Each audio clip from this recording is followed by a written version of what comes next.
What in the world is going on in our world? Consider the 9/11 attacks on the WTC towers in New York in the year 2001 and the widespread conspiracy theory that the said attack was possibly an inside job.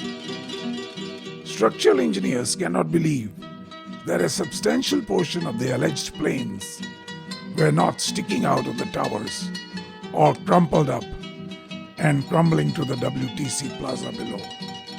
Expert pilots cannot believe it was possible for a so-called terrorist to train on a Cessna 172 and then jump in a cockpit of a 767 class plane and navigate the aircraft vertical and lateral with such precision and perfection is just impossible.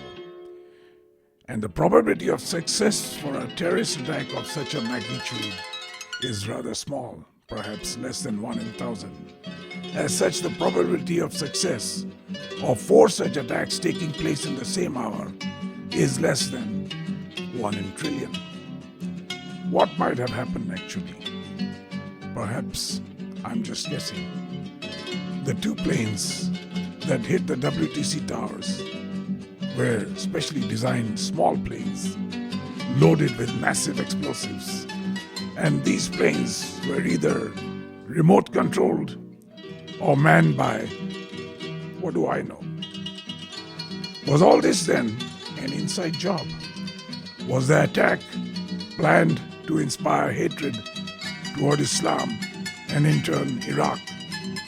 The least that can be said that the job was made much easier for the terrorists. And the end result was in line with the desired expectations of the participants in the crime. A revenge for the terrorists against the Americans, a sharp adrenaline rush for many hardline Muslims on hearing about the killing of thousands of non-Muslims, and a stupendous plethora of business opportunities for the military-industrial complex of the United States of America. Well, that was just a thought process. Possibly and hopefully, I could be wrong. With all this, if someone asked me the question, what exactly happened on 9/11? I would reply, the answer, my friend, is blowing in the wind. But my concluding assessment will remain steadfast. It will never be changed. And here's the concluding assessment. The intelligent field of the planet Earth got severely contaminated. The Middle East faced catastrophic wars, including civil wars. Millions of Muslims died in the Middle East. Tens of thousands of American soldiers died. More than 17 years later, the crisis in the Middle East is far from over.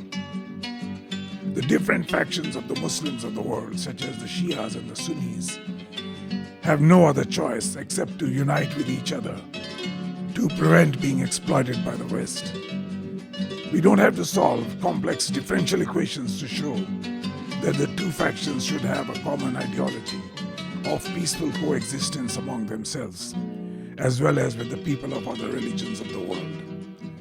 No one can object to the spiritual religion of Islam, but religious intolerance will invariably lead to intolerance of religious intolerance. This is an absolutely no-brainer. For more elaborate details on what's going on in the world and what should be going on, please do read my book, Bright Light in the Sky.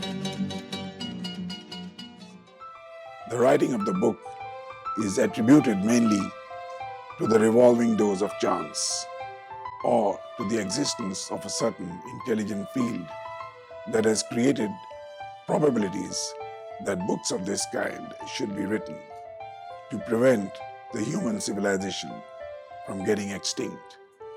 Thank you.